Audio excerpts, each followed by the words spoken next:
Welcome back to வரன் reacts podcast தமிழன் சேனல்லேருந்து லோகிஸ் promotion strategy. ட்ரெய்லரில் ஏன்டா அப்படி பண்ணீங்க? ஆடியோ லான்ச் எத்தனை பேர் பார்த்தீங்கன்னு தெரில. ட்ரெய்லர் அண்ட் ஆடியோ லான்ச் ரெண்டே சேர்த்து தான் பண்ணியிருந்தாங்க.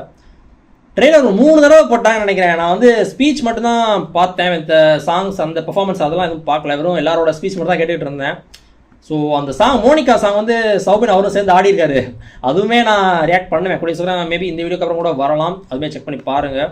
ஓகே, இந்த வீடியோவில் பாட்காஸ்ட் தமிழ் என்ன பேசியிருக்காருன்னு தெரியல. கூலி மூவியை பற்றி தான் ஒருவேளை கூலி ட்ரெய்லர் டிகோட் பண்ணியிருந்தாரு. ஸோ அதோட செகண்ட் பார்ட் மாதிரி நினைக்கிறேன், பார்க்கலாம். இது மாதிரி நிறைய பாட்காஸ்ட் தமிழோட வீடியோஸ் ரியாக்ட் பண்ணியிருக்கேன். எல்லாமே பிளேலிஸ்ட்டில் தரேன், டிஸ்கிரிப்ஷனில் இருக்கும், செக் பண்ணி பாருங்கள். லியோ டிகோட் வீடியோஸ் அண்ட் கூலி ட்ரெய்லர் வீடியோஸ் எல்லாமே எல்சியூவில் இருக்கா இல்லையா எல்லாம் செக் பண்ணி பாருங்கள். அதுவும் இல்லாமல் சேனலுக்கு வந்து மறக்காமல் சப்ஸ்கிரைப் பண்ணிவிட்டு பெல் ஐக்கனோட சேர்ந்து பாருங்கள். அதுவும் இல்லாமல் நம்ம சேனலுக்கு சூப்பர் தேங்க்ஸ் அண்ட் மெம்பர்ஷிப்லாம் அன்லாக் ஆயிருக்கு. யாராவது சப்போர்ட் பண்ண நினைச்சீங்கன்னா பண்ணுங்கள். வீடியோக்குள்ள போகலாம். 30 வருஷம் அண்டர்கிரவுண்ட்ல வாழ்ந்துட்டு இருக்கேன் சார். 30 வருஷமா ஒருத்தன் ஆஃப்லைன்லயே வச்சிருக்கு. இருக்கே எல்சி வாய்ப்பே இல்ல. இல்ல அதான் படத்துல பார்த்தேன்ற வாய்ப்பே இல்ல நான் சொல்ல முடியாது. வாய்ப்பே இல்ல நான் சொல்ல முடியாது.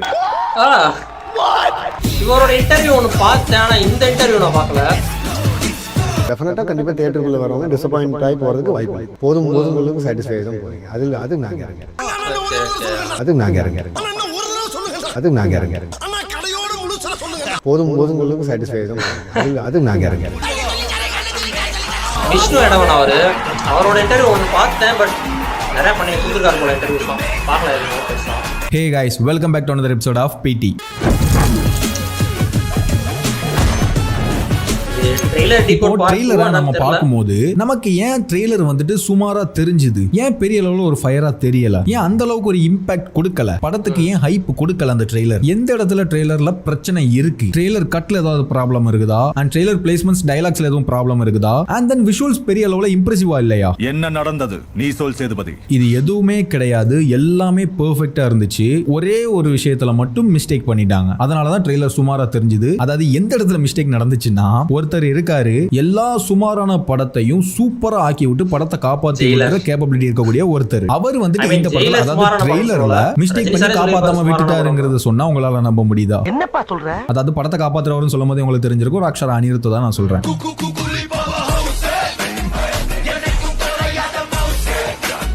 ட்ரெய்லர்ல என்ன தப்பு நடந்துருச்சுன்னா, அவங்க யூஸ் பண்ண ட்ராக் மோப்ஸ்டா அப்படின்னு சொல்லிட்டு ஒரு சாங் யூஸ் பண்ணியிருக்காங்க.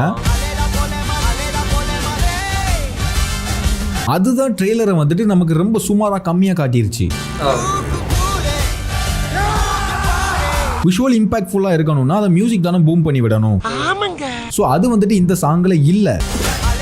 வேற சாங் ரீப்ளேஸ் பண்ணி அப்ப கட்டுவாரோ. ஏன் இதை யூஸ் பண்ணிருக்காங்க? எதுக்கு? இப்போ விக்ரம் ட்ரெய்லர் எடுத்துக்கிட்டோன்னு வைங்களேன், அதுல once upon a time use பண்ணிருப்பாங்க. இயற்கை இல்ல. அந்த விஷுவல்ஸுக்கும் கட்டுக்கும் பார்க்கும்போது செம்மையா செட் ஆயிருக்கும். ஆனா இந்த சாங் ஆல்சோ சூப்பரா இருக்கும்.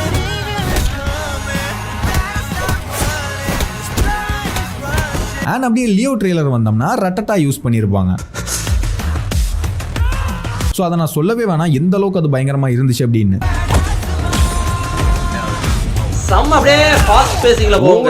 ட்ரெய்லர் வந்துட்டு ஒன் ஆஃப் தி பெஸ்ட் அப்படின்னே சொல்லலாம். அடுத்தடுத்து காமிச்சிட்டே இருப்பாங்க. ஒவ்வொரு மொமெண்டா விக்ரம் கொஞ்சம் பண்ணிட்டேன், லியோக்கு ரட்டட்டா ரெண்டுமே ஒரு பயங்கரமான சாங் அப்படிங்கறதுனால தான் ட்ரெய்லர்ல யூஸ் பண்ணிருக்காங்க. சோ அப்படி பார்த்தா கூலில மோப்ஸ்டா யூஸ் பண்ணியிருந்திருக்க கூடாது. நியாயமா பார்த்தா ஒன்னு கூலி டிஸ்கோ யூஸ் பண்ணியிருந்திருக்கணும். 30 வருஷமா ஒருத்தன் ஆஃப்லைன்லயே வச்சிருக்கு. அவனுக்கு தெரிஞ்சது அல்லது கண்டிப்பா பவர் ஹவுஸ் யூஸ் பண்ணியிருந்திருக்கோம். 30 வருஷமா ஒருத்தன் ஆஃப்லைன்லயே தலைவரோட சாங்ன்ற மாதிரி இருக்கு. அவனுக்கு தெரிஞ்சது கண்டிப்பா இந்த ரெண்டுல ஒன்னதான் யூஸ் பண்ணியிருந்திருக்கணும். முக்கியமா பவர் ஹவுஸ் யூஸ் பண்ணியிருந்திருக்கணும். நான் அப்படிதான் நினைச்சேன். பவர் ஹவுஸ் தான் இருக்கும்னு நினைச்சேன். அதான் அந்த ட்ரெய்லர் பார்க்கும்போது அதை விட்டுட்டு எதுக்காக மோப்ஸ்டா பவர் ஹவுஸ் வித்தியாசமா இருக்குன்ற மாதிரி நான் யோசிச்சேன். சொல்லணும் தெரியல. அதாவது இது யூஸ் பண்ணியிருந்திருக்க கூடாது, இதை யூஸ் பண்ணணும், இதுதான் பயங்கரமா இருந்திருக்கும் ட்ரெய்லருக்கு. விக்ரம்ல யூஸ் பண்ண தெரிஞ்சவங்களுக்கு, லியோல யூஸ் பண்ண தெரிஞ்சவங்களுக்கு இதுல ஏன் யூஸ் பண்ண தெரியல? அதாவது இவ்வளவு விஷயம் நாம யோசிக்கிறோம்ல. ப்ரீவியஸ் பிலிம்ஸ்ல எல்லாத்தையும் பெர்ஃபெக்ட்டா பண்ண தெரிஞ்ச லோகேஷுக்கு அது தோணி இருக்காதா? அது எல்லா படத்துலயும் சம்பவம் பண்ற அனிருத்துக்கு தான் அது தெரிஞ்சிருக்காதா? அவனுக்கு ஏற்கனவே எல்லாம் தெரியும்ல. ஐ மீன் நான் என்ன சொல்ல வரேன்னா, ட்ரெய்லர்ல நமக்கு எது மிஸ் ஆச்சு?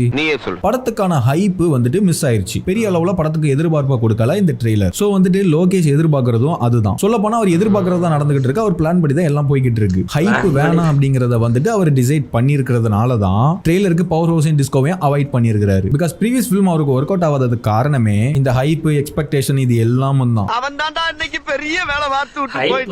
சோ அந்த தப்பு திரும்ப நடக்க கூடாது, அது வந்துட்டு இருக்க கூடாதுங்கிறதுக்காக தான் இப்படி ஒரு ட்ரெய்லரை வந்துட்டு அவர் ரிலீஸ் பண்ணி இருந்திருக்காரு. லியோ படத்துக்குலாம் பயங்கரமான ஒரு ஹைப் ப்ரொமோஷன்ஸ்லாம் இருந்துச்சு. படம் சம்பந்தப்பட்டவங்க இன்டர்வியூ கொடுக்கறதா இருக்கட்டும், அண்ட் ஒரு கேரக்டருக்கும் பர்டிகுலரா ப்ரோமோஷன்லாம் ரிலீஸ் பண்றதா இருக்கட்டும், அண்ட் ட்ரெய்லர் கட்ல பங்கம் பண்றதா இருக்கட்டும், அவ்வளோ ஹைப் இருந்தது அந்த படத்துக்கு. இன்டர் பிளாக்லாம் வந்து பாக்கும்போது மேட்ச் கட்லாம் லியோல பண்ணிருப்பாங்க. பாக்க எல்லாம் அவங்க ரொம்ப கிளியர். இந்த வாட்டி சேர்றாங்கன்னா அதுக்கு ஒரு முக்கியமான காரணம் இருக்கும். விக்ரமோட உக்கிரமா இருக்கும். ஆனா அந்த ஹைப்பே அந்த படத்துக்கு எதிரா மாறிடுச்சு. இது வந்து ரொம்ப எக்ஸ்பெக்டேஷன் வச்சிருந்தேன், டிசப்பாயின்மெண்டே ஆயிருச்சு. விக்ரம் மாதிரி கூட இல்லண்ணா, ரொம்ப இது டிசப்பாயின்மெண்ட் தான். படமே பார்க்க பிடிக்கல. சோ அந்த தப்பு இந்த படத்துல நடக்க கூடாது அப்படிங்கிறதுக்காக தான் ஹைப் கொடுக்காத மாதிரி இப்படி வேலைகள் பார்த்துக்கிட்டு இருக்காரு லோக்கி. இந்த வாட்டி மிஸ் ஆகாதுல்ல, மிஸ் ஆகாது, செஞ்சிடலாம். அதாவது அவருடைய பிளான் படி எல்லாம் கரெக்டா தான் போய்கிட்டு இருக்கு. ஃப்ரீ மைண்டடா பிளாங்கா தியேட்டர்ல வந்து படம் பாருங்க, எப்படி விக்ரம் படத்துக்கு வந்தீங்களோ அதே மாதிரி வந்து பாருங்கிற மாதிரி ஒரு ஐடியால தான் இதெல்லாம் பண்ணிக்கிட்டு இருக்காரு. New world, new rules. திரும்ப ஆரம்பிக்கலாங்களா? சோ இதுதான் ட்ரெய்லர் சுமாரா இருக்கிறதுக்கான ரீசன். அப்படி அவர் இந்த படத்துக்கு ஹைப் வேணும்னு டிசைட் பண்ணியிருந்தா ட்ரெய்லரும் வேற மாதிரி இருந்திருக்கும். பிகாஸ் ஏ சர்டிபிகேட் வேற வாங்கியிருக்குது. ட்ரெய்லர்ல அந்த மாதிரி பெருசா இல்ல. ட்ரெய்லர் கட்டும் பயங்கரமா இருந்திருக்கும். அண்ட் கண்டிப்பா பவர் ஹவுஸ் தான் ட்ரெய்லர்ல பிளேஸ் ஆயிருக்கும். ஏ சர்டிபிகேட் சொன்னாங்க, ட்ரெய்லர் ஒண்ணுமே இல்லைன்றதுதான் எனக்கு ஃபீல் ஆச்சு. ஆனா அதுக்கப்புறம் படம் வந்துட்டு டைம் டிராவல் படமா இருக்கலாம் அப்படின்னு சொல்லிட்டு ஒரு பயங்கரமான ரூமர் போய்கிட்டு இருக்கு. அண்ட் ட்ரெய்லர்லயும் ஒரு சில ஷாட்ஸ்லாம் வந்துட்டு டைம் டிராவல் படம் மாதிரி இருக்கு அப்படிங்கிற மாதிரி இருந்துச்சு. ஆனா அந்த டயல் வந்துட்டு இந்த வாட்ச் வந்து இது பண்ணுவார். ஏற்கனவே படம் வந்துட்டு வாட்சை பேஸ் பண்ணது அப்படிங்கிற மாதிரி எல்லா போஸ்டோட ஓவர்லேஸ்லயுமே பேக்ரவுண்ட்ஸ்லயுமே இந்த வாட்சோட இதெல்லாம் இருக்கும். பட் ஆனா ட்ரெய்லர்ல அந்த வாட்சை பத்தி எதுவுமே காட்டல. ஒரே ஒரு ஷாட் மட்டும் காட்டியிருக்காங்க. இந்த ஷாட் மட்டும் தான் வாட்சை பத்தி காட்டியிருக்காங்க. அதுவுமே நார்மல் வாட்ச் மாதிரி தெரியல, ஒரு மாதிரி வித்தியாசமா இருக்குது. அவர் அங்க டைமை சேஞ்ச் பண்றாரு. இந்த வாட்ச் மூலமா டைம் டிராவல் பண்ணலாமா அப்படிங்கிற மாதிரி ஒரு எண்ணம் வருது. அதுக்கப்புறமா சத்யராஜ் வந்துட்டு ஏதோ ஒரு ஸ்பார்க்க பாக்குற மாதிரி ஸ்மைல் பண்ற மாதிரி ஏதோ கண்டுபிடிக்கிறாரு. ஏதோ ஒரு பயங்கரமான ஒரு கண்டுபிடிப்பு சக்சஸ் ஆன மாதிரி ஒரு ரியாக்ஷன் கொடுக்குறாரு. அண்ட் அப்புறமா மினியேச்சர்ல ஒரு சேரையும் காட்டுறாங்க. மினியேச்சர் மாடல் ரெடி பண்ணிட்டு அவரை கண்டுபிடிச்சு அதுக்கப்புறமா அவர் கண்டுபிடிச்சதுக்கு சந்தோஷப்படுற மாதிரி காட்டுறாங்க. சோ இந்த சேர் மூலமா டைம் டிராவல் பண்ணலாமா, இதுல ஒருத்தவங்களை உட்கார வச்சு அவங்கள டைம் டிராவல் பண்ண வைக்கலாமா, அந்த மாதிரியா? ஏன்னா பாக்கும்போது மினியேச்சர் தெரியல, பட் அந்த இத ரவுண்ட் பண்ணி போட்டுட்டாங்க. இந்த மாதிரிலாம் பயங்கரமான சோ அதெல்லாம் சொல்லி போர் அடிக்க விரும்பல. மேபி எனக்கு தெரிஞ்ச டைம் டிராவலாம் இருக்காது. ஏதோ என்ன தெரியாம காட்டி லோகேஷ் வந்து பயங்கரமா குழப்புறாரு, அது மட்டும் தெளிவா தெரியுது. அவ்வளவுக்கு நீங்க என்னன்னே தெரியாம ப்ரெடிக்ட் பண்ண முடியாம பிளாங்கா தியேட்டருக்கு வந்து படம் பார்க்கணும் அப்படிங்கறதுல லோகேஷ் வந்து தெளிவா இருக்குங்கிறதுல இந்த ட்ரெய்லர் கட்ல தெளிவா தெரியுது. எனக்கு அந்த ட்ரெய்லர்ல ஹைப் கொடுக்காததான் இன்னுமே எனக்கு ஹைப் ஏத்துற மாதிரி எனக்கு ஒரு ஃபீல் இருக்கு. ட்ரெய்லர்ல உள்ள ஃபிளாஷ்பேக் போர்ஷன்ஸை பத்தி, ரஜினி சாரோட டிஏஜிங் பத்தி நான் எதுவும் பேசியிருக்க மாட்டேன். ஏன்னா எனக்கு அதை பத்தி என்ன பேசணும்னு தெரியலங்கிறத விட எனக்கு அது தோணல. ஏன்னா ஃபிளாஷ்பேக்ல வந்துட்டு லோகேஷ் வந்துட்டு அது கைதிலையும் ஃபிளாஷ்பேக் இல்லாம பயங்கரமா இருந்துச்சு. உங்களுக்கு தெரிஞ்ச விஷயம் தான். 10 வருஷம் உள்ள இருந்தேன்னு மட்டும் தானே சார் தெரியும். ஆக்சுவலா அந்த இது வந்து வேற எதுலயோ லீக் ரிவ்யூல ஏதோ மாத்தி இருந்தான்னு மாதிரி நான் பார்த்தேன். பேக் ஷாட் ஃபிளாஷ்பேக் எல்லாம் பயங்கரமா இருந்துச்சு. ஃபிளாஷ்பேக் வந்து சொதப்பிருச்சு. ஆனா அதுவுமே ஃபேக் தான். அப்புறம் நான் தேடி பார்த்தேன் காட்டாத படங்கள் தான் நல்லா இருக்குது. இப்படிப்பட்ட ஒருத்தன் இப்படி இருந்த ஒருத்தங்கிறத சொல்றதுல நல்லா இருக்குது. அது காட்டும் போது அந்த ஒரு வைபு, அந்த ஒரு ஃபயர் வந்துட்டு இல்லாம போகுது. சோ இதுல வந்துட்டு அவர் ஃபிளாஷ்பேக்கை காட்டுறாரு போல. சோ அது எந்த அளவுக்கு நல்லா இருக்க போதுன்னு தெரியல. படத்துக்கு அது ஒரு பெரிய ப்ராப்ளமா வருமா என்னன்னு தெரியல. சோ மேபி இருக்காதுன்னு நினைக்கிறேன். ஏன்னா ஒரு ஃபிளாஷ்பேக்ல தான் போன படத்துல அடிபட்டாரு. இந்த படத்துல 2 வருஷமா வேற ஒர்க் பண்ணியிருக்காரு. சோ அந்த தப்பை இதுல சரி பண்ணுவாருன்னு நினைக்கிறேன். ஃபிளாஷ்பேக் மேபி படத்துக்கு பெரிய பிளஸ்ஸா கூட இருக்கலாம். அப்படி கூட லோகேஷ் வந்து தன்னை பத்தின அந்த ஒரு பேரை வந்துட்டு மாத்தலாம்.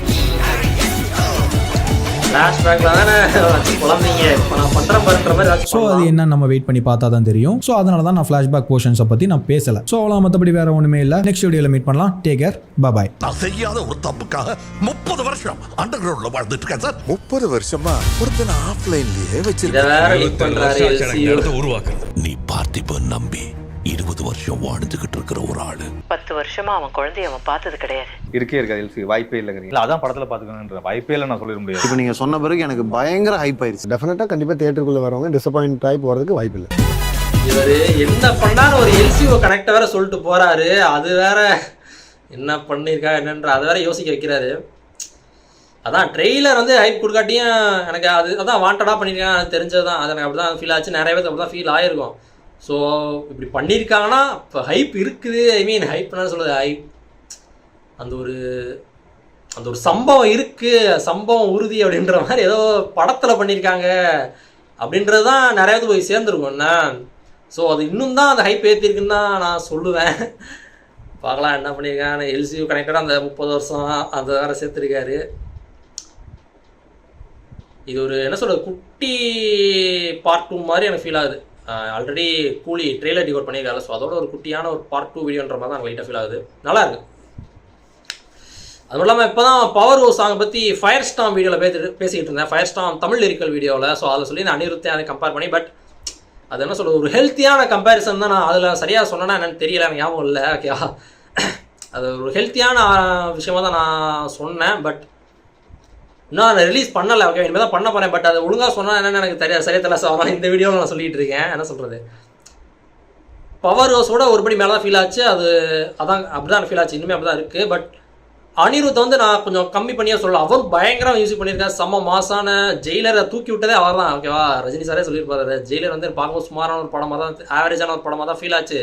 அனிருத் ஒன்று சம்பவம் பண்ணாரு பாருங்க, அப்படி ஏறிடுச்சு அப்படின்ற மாதிரி செம்ம எலிவேட் பண்ணிட்டார் அப்படின்னு சொல்லியிருப்பாரு. ஸோ அதே தான் எனக்கு ஃபீல் ஆச்சு. ஆனால் ஃபயர் ஸ்டாம் தமிழ் லிரிக்கல் வீடியோவில் சரியாக கன்வே பண்ணனா என்னன்னு தெரியல. ஸோ அனிருத் வந்து நான் குறைச்சி சொல்லலை. இந்த வீடியோவில் நான் தெளிவு பண்ணிக்கிறேன். யாராச்சும் அந்த வீடியோ பார்த்துட்டு அப்படியே வந்துட்டீங்கன்னா, இந்த வீடியோ பார்த்தீங்கன்னா அதுக்கான ஒரு ஆன்சர் மாதிரி நான் கொடுத்துட்ருக்கேன். ஓகேவா, செம்ம. அனிருத்தும் ஒரு ராக்ஸ் தானே, சும்மாவாங்க. எல்லா ஹிந்தி தெலுங்கு எல்லாத்துலேயும் பண்ணிட்டுருக்காருல. ஸோ அவரும் வேற லெவல் தான் பண்ணிட்டுருக்காரு. ஒரு மாசான ஒரு ஓவர் த டாப் கேரக்டருக்கு பயங்கரமாக பண்ணக்கூடிய ஆள் தான்.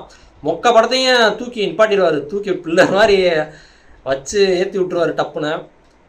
ஸோ நான் அந்த கம்பேரிசனை கரெக்டாக கன்வே பண்ணால் என்னன்னு தெரில. ஸோ அதுக்காக நான் சொல்லிட்டுருக்கேன். இவரே அதானே சொல்கிறாரு, மாப் ஸ்டாக் பதிலாக பவர் ஹவுஸ் யூஸ் பண்ணிக்கலாம் அப்படின்னு சொல்லி. ஸோ எல்லா சாங்குமே ஒரு செம்ம ஹிட்டான பவர்ஃபுல்லான சாங்காக இருக்கணும்னு அவசியம் இல்லைல்ல.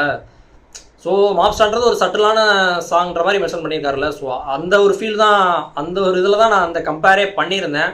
அனிருத் அண்ட் தமன் சேர்த்து சொன்னேன். ஸோ அது தப்பான ஒரு கம்பேரிசனாக நான் சொல்லலை. ஓகேவா, தேங்க்ஸ் ஃபார் வாட்சிங். இந்த ஒரு பிடிச்ச like, share, comment and subscribe for more from வரன்.